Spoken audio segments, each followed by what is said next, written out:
Ok, aquí, hermanos queridos, voy a mostrar el documento ahora. Tenemos el último estudio de la serie que les había anunciado, ¿verdad? La serie de 4 temas relativos a la restauración de la fe de Abraham. Y esta es la lección 4 y última, la obra final de restauración. En estos días finales en que estamos viviendo, se hace imperativa una restauración de la adoración verdadera, debido a que los pueblos se han apartado de las sendas antiguas.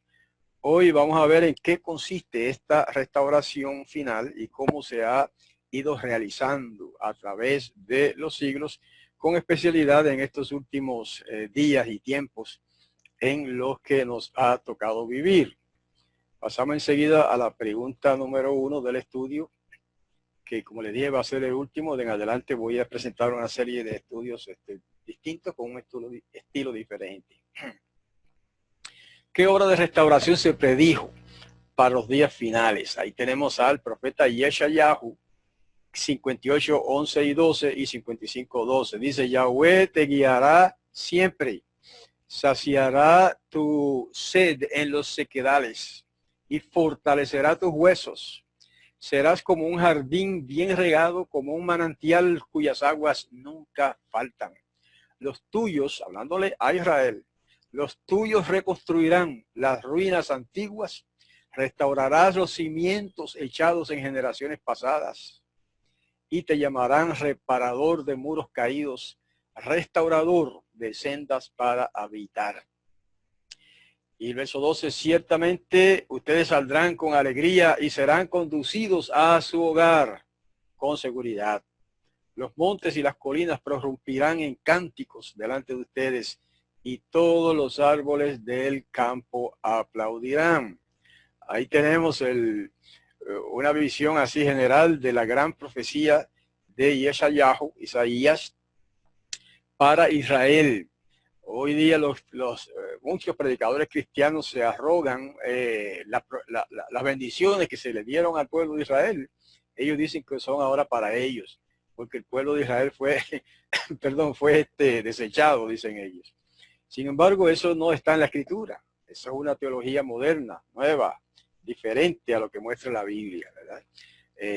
Aquí tenemos que la promesa para Israel es que sería restaurado y dice sería conducido a su hogar con seguridad. Y el hogar de Israel como nación es la tierra de Canaán, que más tarde se llamó la tierra de Israel. Después los romanos le cambiaron el nombre a Palestina, pero nunca se llamó Palestina antes. Y ahora desde 1948 que comienza la restauración de Israel, se llama otra vez la tierra de Israel. Así que, hermanos, y está hablando ahí de restaurar. Fíjense que habla de reconstruir las ruinas antiguas, de restaurar los cimientos echados en generaciones pasadas. Es una mirada al pasado. Es un viaje en el tiempo, al pasado. Es una restauración de algo que ya existía. ¿Y qué cosa es eso? ¿De qué está hablando? ¿Cuáles son las ruinas antiguas?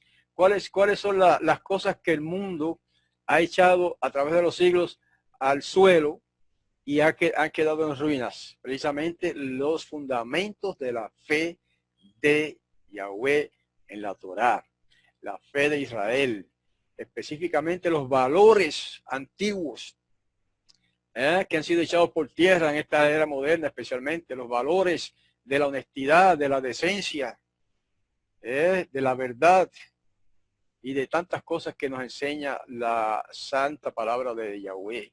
Esos valores están siendo restaurados ya desde hace muchos años. Y en estos últimos años finales de 1931 por ahí hacia acá, están siendo restaurados también por las asambleas de Yahweh en muchas partes del mundo. Y también por otros grupos mesiánicos, ¿verdad? Que hacen una obra semejante y similar a la nuestra. Así que de eso es que se trata, hermanos, en parte, ¿verdad? La restauración. Es la restauración de los valores, entre otras cosas. Se está restaurando el pueblo mismo. Están regresando al redil del Mesías. los israelitas que se habían expatriado, habían sido expatriados y dispersados en el mundo entero y ahora están regresando al redil de Israel. No necesariamente en el sentido literal de ir allí a la tierra de Israel, sino al redil. El redil es un concepto de pueblo universal, de pueblo mundial. Y ahí es donde estamos colocados nosotros ahora, hermanos, gracias al comienzo de esta restauración. Es el comienzo lo que estamos viviendo de la restauración. Todavía falta, pero bueno, ya vendrá todo a su tiempo.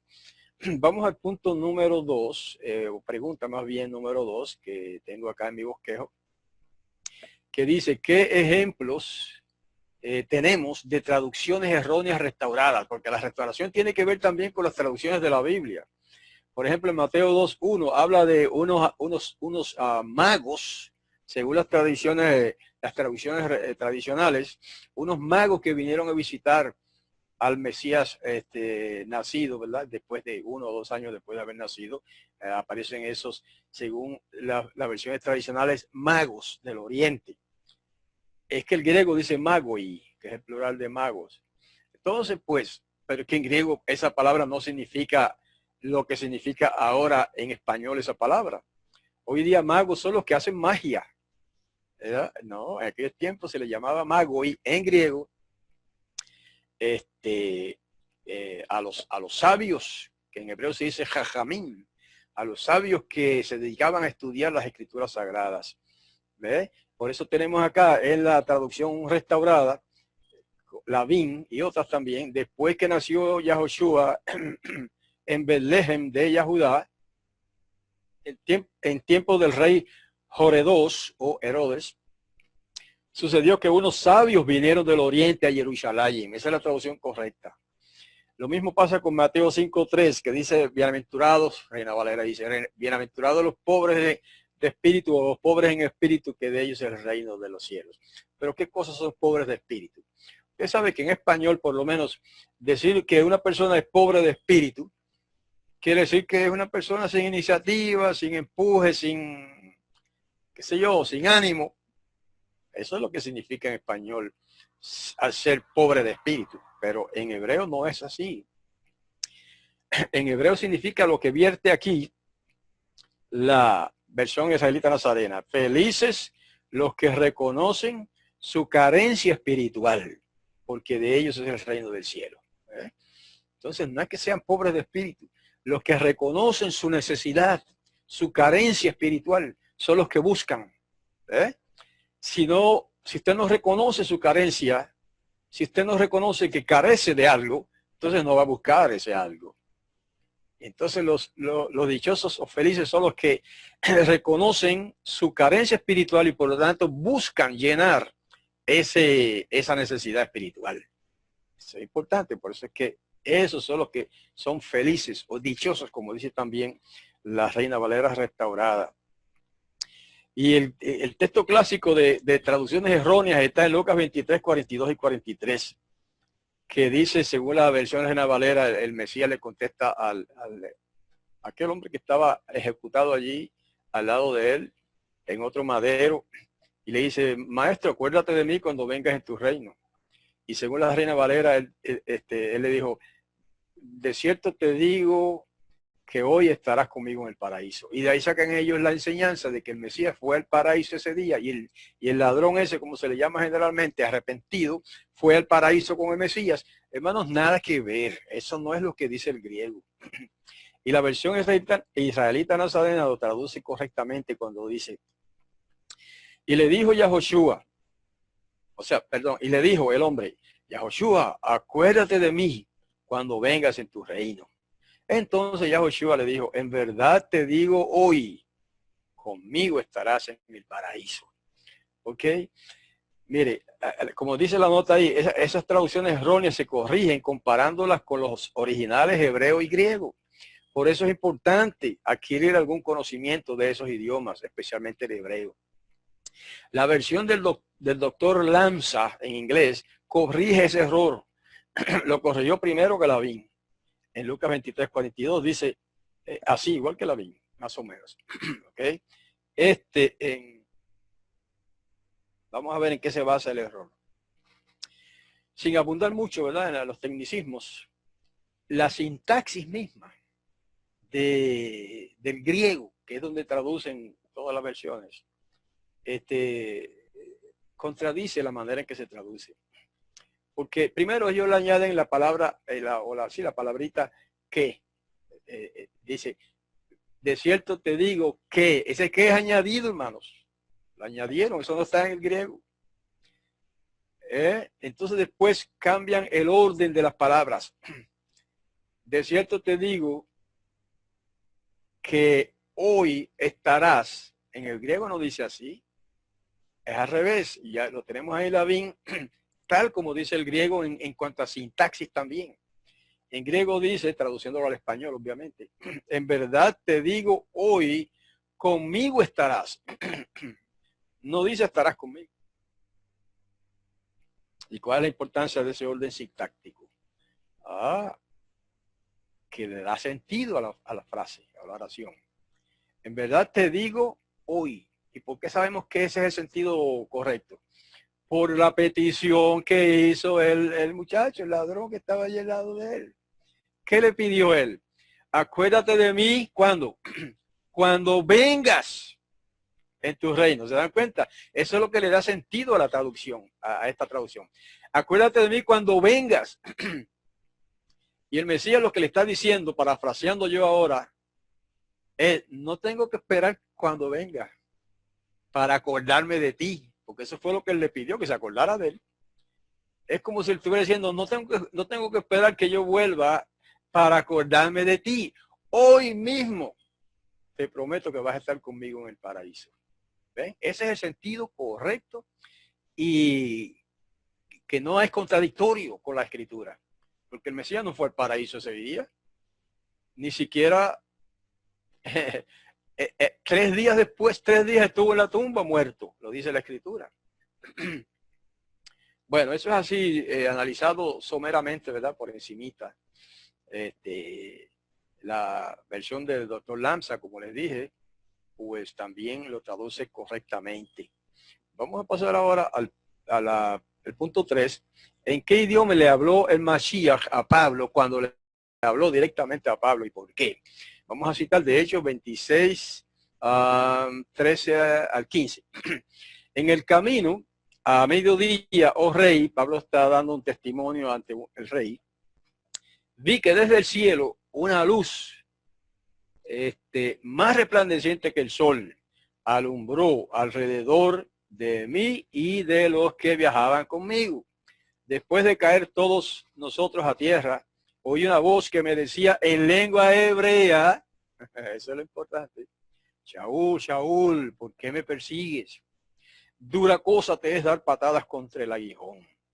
Entonces yo dije, ¿quién eres, maestro? Y el maestro dijo, yo soy Yahoshua a quien tú persigues. ¿Por qué el Mesías le habló a Shaul, a Pablo, en el idioma hebreo, cuando Pablo conocía varios idiomas? Él dijo una vez, yo conozco más lenguas, yo hablo, dijo él, más lenguas que todos ustedes, le dijo una vez a la congregación. Eso me indica que Pablo hablaba hebreo, arameo, árabe, latín y quién sabe si otras lenguas más. Mínimo 4 o 5 lenguas, idiomas hablaba Pablo. ¿Y por qué el Mesías le habló en hebreo? Porque el hebreo era el idioma del pueblo. Entonces, ¿cómo es que vienen ahora los traductores cristianos y dicen que el llamado Nuevo Testamento fue inspirado en griego? No, señor. La evidencia es amplia de que las escrituras originales de los apóstoles fueron en arameo o en hebreo. Una de las dos o quizás de las dos. Luego fue traducido al griego. ¿Y cómo sabemos? Porque ellos dicen que el griego era el idioma común que hablaba de todo el pueblo judío en el siglo I. Falso de nuevo. Totalmente falso. ¿Cómo lo sabemos? Aparte de que el historiador judío Flavio Josefo dijo que era, en uno de sus escritos, Josefo dijo que era peor, se consideraba peor para los judíos en su tiempo hablar griego que comer carne de puerco. Imagínense qué comparación, ¿verdad? Pero aparte de ese testimonio histórico del historiador judío Flavio Josefo, del siglo I, él vivía en el siglo I, tenemos el testimonio de la Biblia, de la Escritura, de los escritos apostólicos. Vamos a ver eso enseguida en el documento que tenemos aquí. A ver en qué idioma le habló Pablo al pueblo en cierta ocasión y por qué. Hechos 21, 37 al 22:2. Dice, cuando ya iban a meterlo en la fortaleza, ya estaba preso Pablo. Shaul le dijo al tribuno, ¿se me permite decirte algo? Obviamente le habló en griego. Y él dijo, ¿sabes griego? Entonces no eres tú aquel egipcio que provocó una sedición antes de estos días y sacó al desierto a 4,000 hombres de los asesinos. Entonces Shaul le dijo en griego, aunque no lo diga ahí, pero le habló en griego. Por eso el soldado se sorprendió de que Pablo le hablara griego. Entonces Shaul dijo, a la verdad yo soy yahudita, ciudadano de Tarso de Cilicia, una ciudad no insignificante. Y te ruego que me permitas hablarle al pueblo, ¿al cual pueblo? A los judíos que estaban allí congregados. Como él se lo permitió, Shaul, de pie en las gradas, hizo señal con la mano al pueblo. Posiblemente le hizo así. Cuando se hizo un profundo silencio, comenzó a hablar en el idioma hebreo. ¿Qué les parece? Diciendo, hermanos y padres, oigan mi defensa ante ustedes. Y cuando oyeron que Shaul les hablaba en lengua hebrea, hicieron aún mayor silencio, hermanos. Entonces continuó, ¿verdad? Hablando por ahí, es largo el discurso. ¿Qué les parece? ¿Qué mayor evidencia, qué mejor evidencia podemos encontrar de que el pueblo judío hablaba hebreo en el siglo I? No quiere decir que no hablaba nada más. Seguramente hablaban arameo también. Pero, ¿cómo me va a decir a mí que a un pueblo hebreo, a un pueblo judío que hablaba hebreo, te van a venir los apóstoles a escribirle sus cartas en griego? O que viniera los evangelistas como así llamados Mateo, Marcos, Lucas y Juan, vinieran a escribir un relato del evangelio y de la historia de Yahoshua en griego, cuando el pueblo lo que hablaba era arameo y hebreo. Eso es obvio, hermanos, y eso es claro, y se echa de ver la contradicción. Como tenemos ahí en la nota, Pablo habló en hebreo al pueblo porque ese era el idioma del pueblo judío en el siglo I. No es verdad que el pueblo judío hablaba griego, por lo tanto no tiene sentido pensar que los escritos apostólicos, lo que llaman el Nuevo Testamento, fuesen escritos en griego. Que no existan los originales hebreos no es base suficiente para creer que fueron escritos en griego. Un ejemplo de esto es el caso de los libros del historiador judío Flavio Josefo. Él mismo dijo que él escribió sus libros originalmente en hebreo y luego él mismo los tradujo al griego. Y sin embargo ya no existen los originales hebreos de los escritos de Flavio Josefo. Pues lo mismo pasó con los originales del Nuevo Testamento, hermanos. No existen, pero existieron y fueron escritos en hebreo. En el mismo siglo I, las autoridades judías los recogieron y los quemaron por considerarlos heréticos. Y el Talmud da testimonio de esto.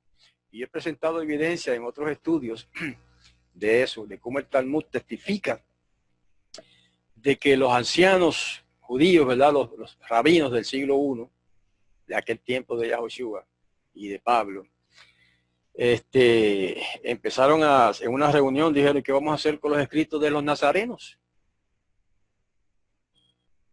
Y pusieron distintas opiniones y finalmente alguien dijo, pues vamos a quemarlos. Y alguien dijo, sí, pero para quemarlos tenemos primero que recortarles el nombre sagrado y después los quemamos.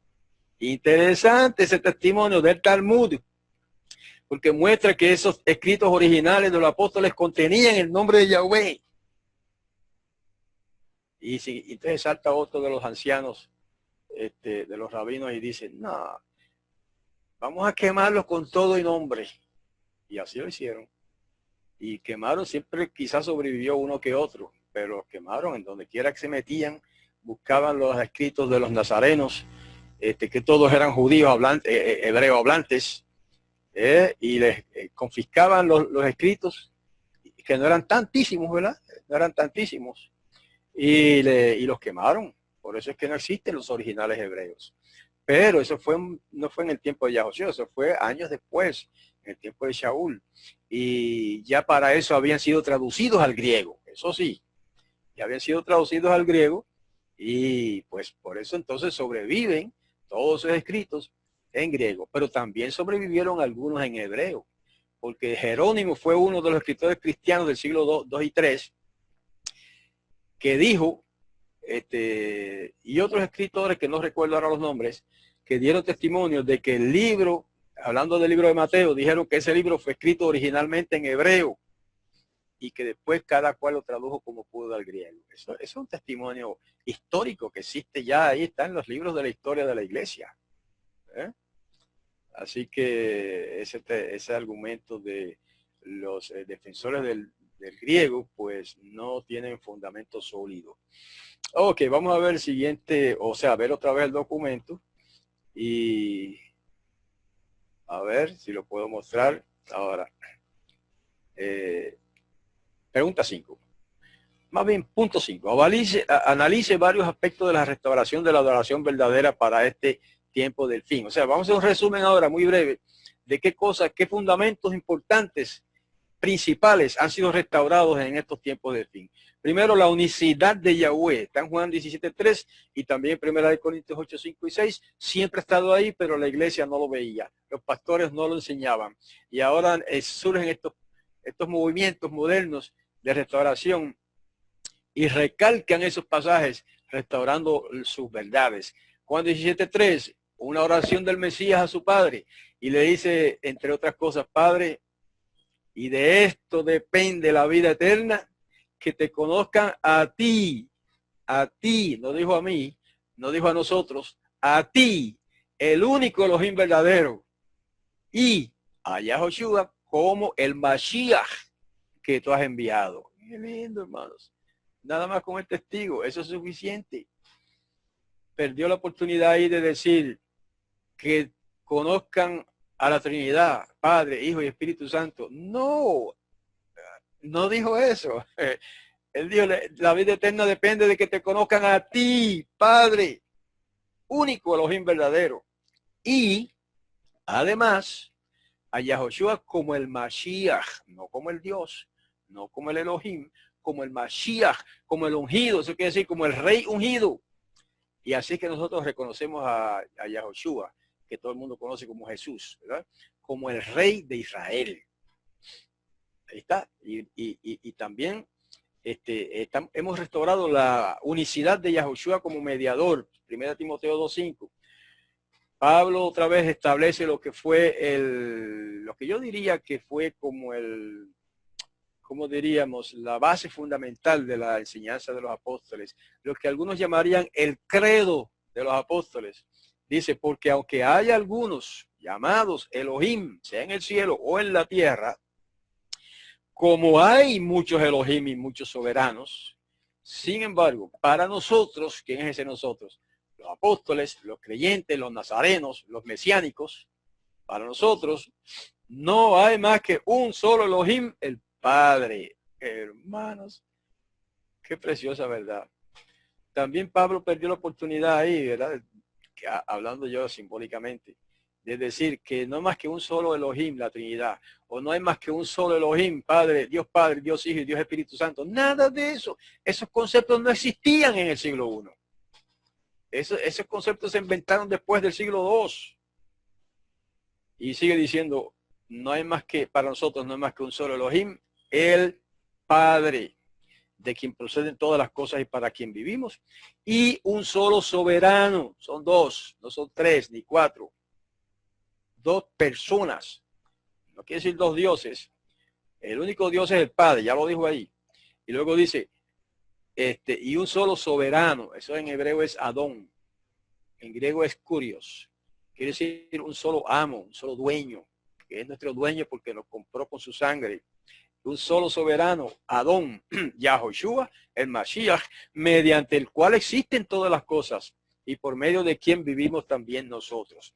O sea que hemos restaurado también ese concepto importante y fundamental de la unicidad de Yahoshua como el Mashiach y como el intercesor, como el mediador entre el Padre y los hombres. Y no solamente mediador en términos de nuestra salvación, por ejemplo, ¿verdad? De nuestra vida, sino también mediador en el sentido de la creación, porque dice por medio del cual existen todas las cosas. O sea que Yahweh creó todas las cosas, pero no directamente, por decirlo de alguna manera, con su boca directamente, sino a través y por medio de su Hijo. Eso está claro ahí, hermanos. Eso no hay que explicarlo, pero como se han hecho tan pesados de corazón muchos cristianos para entender y creer estas cosas, pues hay que repetirlo, ¿verdad? Y el punto 3, la observancia de la ley divina. Eso es todavía más sencillo, que en Mateo 5:17 dijo el Mesías: no piensen que yo vine a anular la Torá o los profetas. No he venido a anular, sino a cumplir. Cumplir. Y ahí se usa en griego la palabra pleroo, que lo que significa es completar, dar su verdadero significado, completarla, perfeccionarla, la Torá, no a quitarla. Obviamente, eso lo dijo él ahí clarísimo en palabras sencillas. Y también hay varios puntos más. La observancia del Shabbat ha sido restaurada entre nosotros también, y no ahora en tiempos modernos, desde muchos años atrás. Eso ha sido restaurado. Hebreos 4:9 dice, según la versión Reina Valera actualizada, por tanto queda todavía el reposo del Shabbat para el pueblo de Elohim. Hermano, que más claro lo quiere. Queda todavía el reposo del Shabbat, y en griego se usa la palabra Shabbaton ahí, y en hebreo Shabbat. ¿Qué más se puede pensar? Eso queda para el pueblo de Elohim, ¿ok? Para el pueblo del Todopoderoso queda el reposo del Shabbat. Y en otras versiones lo dice también de otras maneras. Y el punto 5, hemos restaurado también el nombre del Padre, el nombre de Yahweh. Juan 17:6 y 26, el Mesías habló de eso cuando dijo: yo, hablando en oración todavía el Padre, yo les he dado a conocer tu nombre. Hablaba de sus discípulos, ¿verdad? A los hombres que del mundo me diste, eran tuyos y me los diste, y he guardado tu palabra. Y un verso más abajo dice, yo les he dado a conocer tu nombre y se lo seguiré dando a conocer, para que el amor con que me has amado esté en ellos y yo en ellos. Y miré, y también Apocalipsis dice algo importante: y miré y vi al Cordero de pie sobre el monte Sion, Apocalipsis 14:1. Y con él estaban los 144,000 que tenían dos nombres, menciona ahí. Tenían su nombre, el del Cordero, y el nombre de su Padre escrito en sus frentes. Hermanos, ¿qué más claro lo quieren? Entonces el nombre es importante. Es tan importante que constituye el sello que van a tener los 144,000, que es el cuerpo gobernante principal en el reino milenario que ¿verdad? Esperamos que vendrá algún día. Entonces, ¿cuántos nombres tendrán? Claro, eso es una visión simbólica, ¿verdad? Que vio el Yohanan, el apóstol Yohanan, porque no quiere decir que literalmente van a tener esos dos nombres escritos así en la frente, tatuados en la frente.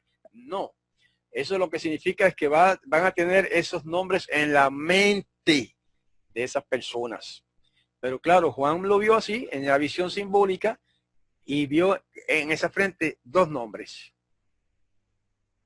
El nombre de él, que es Yahoshua, y el nombre de su padre, lo dice ahí, que es Yahweh. Dos nombres, no tres. Siempre recalco este detalle, hermano, porque la doctrina de la Trinidad, que es una doctrina pagana y traída introducida en la cristiandad por Roma, insisten todo el tiempo en la Trinidad, la Trinidad, la Trinidad. Eso es lo que ellos adoran, a la Trinidad. Dios Padre, Dios Hijo y Dios Espíritu Santo. No se dan cuenta que están hablando de tres dioses. Bueno, pues Yohanan vio ahí nada más que dos nombres. ¿Por qué? Porque solamente dos son personas, el Padre y el Hijo. El Espíritu de Santidad o el Espíritu Santo es el poder que emana de esos dos. ¿Ok? Pero todavía no han comprendido muchos hermanos eso. Sin embargo, eso se está restaurando. Ahora cada vez más y más personas están abriendo los ojos en la cristiandad hacia esta gran verdad y están aceptando este mensaje, ¿verdad? De la restauración del nombre sagrado, entre otras cosas, porque son muchas las cosas que se están restaurando en este tiempo del fin, pero estas son, digamos, las más fundamentales o las más quizá esenciales o las más olvidadas, porque hay otras cosas olvidadas también de la enseñanza de la palabra del Todopoderoso, pero como que estas son las más olvidadas en términos de la teología cristiana, estoy hablando, ¿verdad? Entonces, para considerar el último punto en este estudio, vamos a mostrar otra vez el documento y tenemos la parte final aquí. El reino mesiánico en la tierra. O sea, ese es el punto final que vamos a mencionar de los puntos que han sido restaurados o están siendo restaurados en el pueblo verdadero de Yahweh, del Todopoderoso. Hechos 1, 3 y 6 al 7 dice, a ellos se les presentó vivo, hablando del Mashiach, a ellos, a los discípulos, se les presentó vivo después de haber padecido con muchas pruebas convincentes durante ¿cuántos días? 40 días. Ellos lo vieron y él les hablaba acerca del reino de Yahweh. ¿Por cuánto tiempo estuvo el Mashiach dándole un curso intensivo sobre el reino de Yahweh a sus discípulos? 40 días, hermanos. Y después de eso dice, así que los que estaban reunidos le preguntaron, maestro, ¿en este tiempo es que vas a restituir el reino a Israel? Y él les respondió, a ustedes no les toca saber ni los tiempos ni las fechas que el Padre dispuso por su propia autoridad. Hermanos, aquí hay varios puntos interesantes, fundamentales, que la gente, los cristianos han leído esto miles de veces y no se han dado cuenta de lo que está diciendo ahí. Primero, que por el 40 días el Mesías le habló a sus discípulos del reino de Yahweh. ¿Ah? Seguramente les explicó todas esas cosas que nosotros explicamos cuando hablamos del reino milenario y quizá mucho más.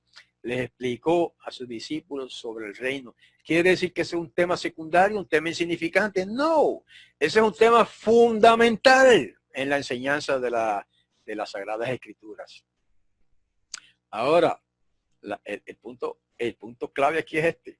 Después de él estarles enseñando 40 días, se supone que se reunían, ¿verdad? Un rato, no es que estaba todo el tiempo hablando, sino posiblemente tenían una reunión diaria en la noche o quién sabe, se reunían y entonces él les explicaba todas las cosas.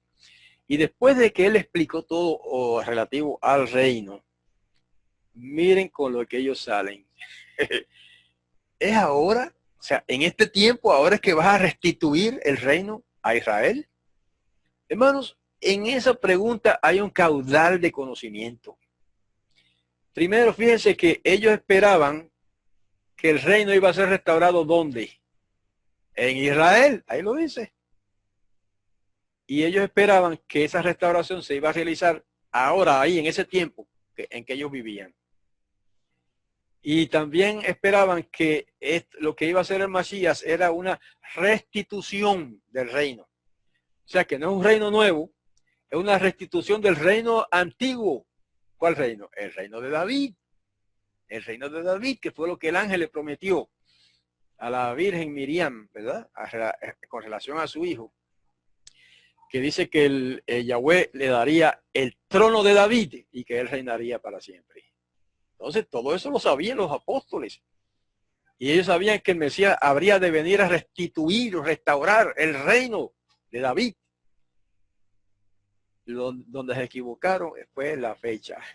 Por eso les dicen, no, a ustedes no les toca saber ni los tiempos ni las fechas que el Padre dispuso por su propia autoridad.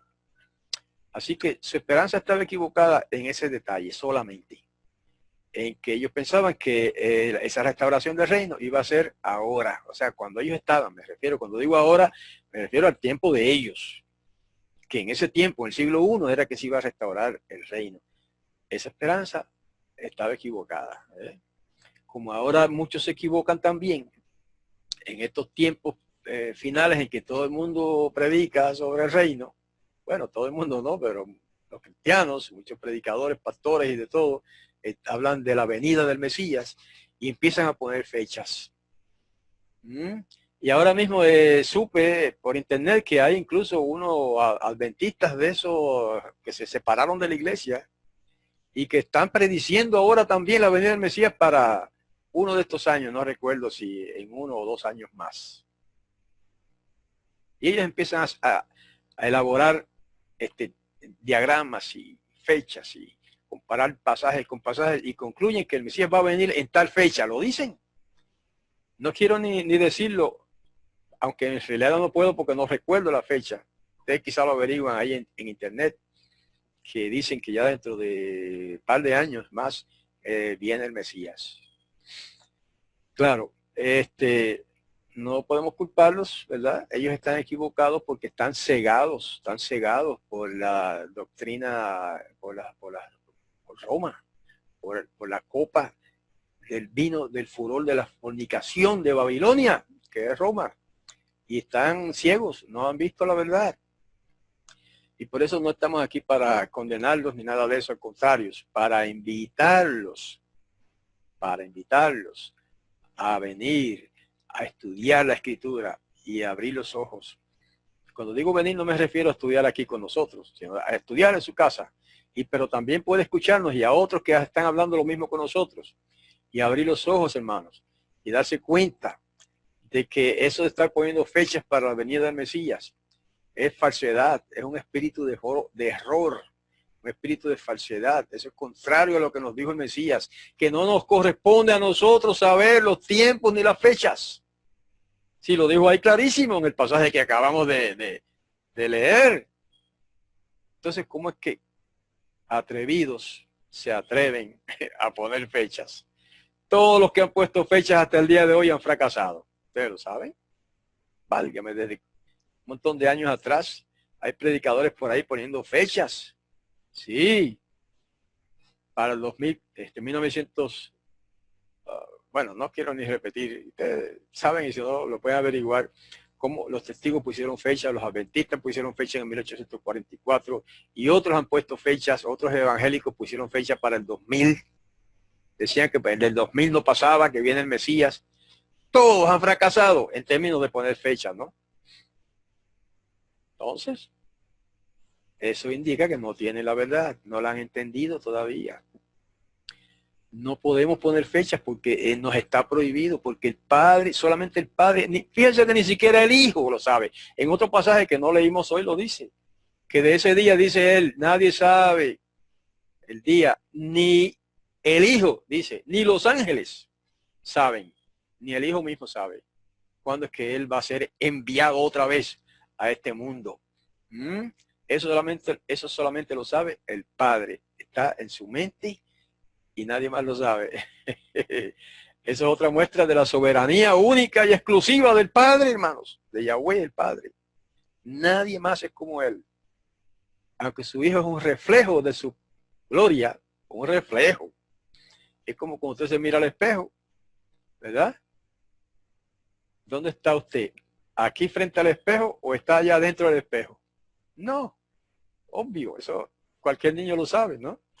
El verdadero es usted que está frente al espejo. Lo que está allí en el espejo es una imagen, una semejanza, un reflejo de usted. Eso es Yahoshua con relación al Padre. Es como un reflejo del Padre, pero no es el Padre. Es sencillo, hermano. Es sencillo para el que lo quiere entender.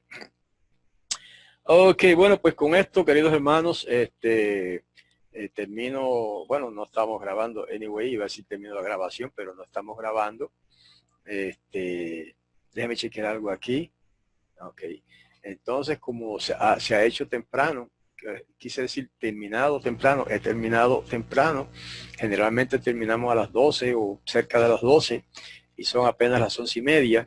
A mí me gustaría que si quieren los hermanos, si tienen a bien colaborar con algo, algún comentario adicional. Usted sabe que a mí me gusta hacer esto siempre que se puede. Hay veces que no se puede, pero me parece que ahora se puede, si quieren. Si no, pues podemos terminar. Yo termino mi parte ahora y los hermanos que dirigen, ¿verdad? Pues se encargarán del resto del servicio. Como dice Jorge Linero, ¿qué hijo no se parece a su padre? Exactamente. A veces uno mira a un niño y dice, mire, hay distintos refranes por ahí, ¿verdad? Para decir eso. Mira, igualito al padre. A otros dicen más. Hay quien ven un niño que se parece muchísimo a su padre y dicen, ese es el mismo padre. Obvio, no quieren decir que es literalmente el padre mismo, sino al decir que ese niño es el mismo padre, lo que está diciendo es que se parecen tanto que es como si fueran el mismo, pero no lo son, obviamente. Sí, More. Adelante, hermano Rentería, sí. Sí, quiero aprovechar este momento que usted dio la oportunidad de hablar para hacerle una recomendación a nuestros hermanos más nuevos que están presentes ahorita, que tal vez unas palabras o unos estudios que presentan nuestros morín o maestros aquí en la asamblea se les haga un poquito difíciles de entender, pero al igual que todos hemos pasado por ese camino de cambio, ¿verdad? Y se nos hace un poco difícil unas cosas, pero yo les recomiendo perseverancia, constancia, paciencia, para que el Padre pueda trabajar en ellos y que el Espíritu del Padre pueda derramarse sobre ellos con la paciencia para que puedan entender el futuro. Poco a poco van a ir entendiendo las cosas que nuestros morim, nuestros maestros enseñan en Shabbat y también en los días que ellos presentan estudios, como es el martes y el viernes al principio del Shabbat. Y verán, nada más tengan paciencia y verán cómo el Padre va a trabajar en cada uno de nosotros. Eso es todo, More. Ok, hermano Rentería, gracias por esa contribución, esa exhortación para los hermanos más nuevos. Qué bueno, y cualquier otro hermano o hermana que quiera decir algo, ya sea como una especie de testimonio, pero muy breve, ¿verdad? Para dar oportunidad a otros, o alguna pregunta también, pues siéntanse libres, hermanos. Adelante, hermana. Y Tata, creo que... Yo, More. Sí, señor. Amén. Shabbat Shalom, familia yagüista. Amén. Shabbat Shalom, familia yagüista. Los amo muchísimo. Quiero contarles que aquí estamos, mi hermana Marlodis, mi esposo, mis 3 hijos, mi nieto y mi nuera. Les quiero contar que en el Shabbat pasado les pedí por favor oración, primero por mi cuñado Jorge, que está muy malito, ya está un poquito de mejor, y también les pedí oración a Yahweh que me ayudaran para que me regalaran la visa al Eterno. Y el jueves fui a presentarme y me dieron la visa. Entonces, esto se los comento porque Yahweh conmigo ha sido excelentemente bueno y todo lo que uno le pida en unión con mis hermanos, nunca me ha fallado pedirle al Eterno por medio de Yahoshua y la ayuda de ustedes en oración. Ese es mi testimonio. Le agradezco, More, por darme el espacio y muchas gracias, hermano, por su oración. Entrego el micrófono. Amén, amén.